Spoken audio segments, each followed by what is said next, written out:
কি খবর তোর? আর খবর আরে কি হয়েছে?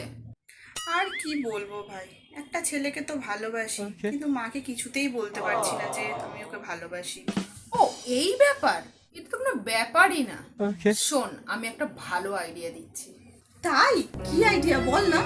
তাহলে শোন, তুই তোর মায়ের কাছে যা, মাকে গিয়ে বল যে মা, আমার ছেলেদের প্রতি কোনো ইন্টারেস্ট নেই, আমি একটা মেয়েকে ভালোবাসি। অ্যাঁ?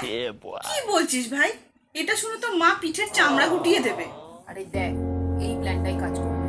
তোর মা এই সব শুনে তোকে এটাই বলবে যে এই সব ছাড়, একটা ছেলেকে পছন্দ কর, আমি তোকে তার সাথেই বিয়ে দেবো। ঠিক বলেছিস ভাই, চল তাহলে মায়ের কাছে যাই। মা, ও মা, কি হয়েছে? কি হয়েছে নাকি? আসলে না মা, আমি না কোনো ছেলেকে পছন্দ করি না, ছেলেদের প্রতি আমার কোনো ইন্টারেস্ট নেই। আমার মেয়েদের প্রতি ইন্টারেস্ট। আমি না একে খুব ভালোবাসি আর একেই বিয়ে করতে চাই। ও এই ব্যাপার। আরে কোন না, আজকালকার দিনে যা হচ্ছে, ড্রামে ভরে রেখে দিচ্ছে, ফ্রিজে কেটে রেখে দিচ্ছে। তোর একটা মেয়েকে পছন্দ কর না, মেয়েকে বিয়ে কর। আমি অনেক আশীর্বাদ করছি তোদের দুজনকে।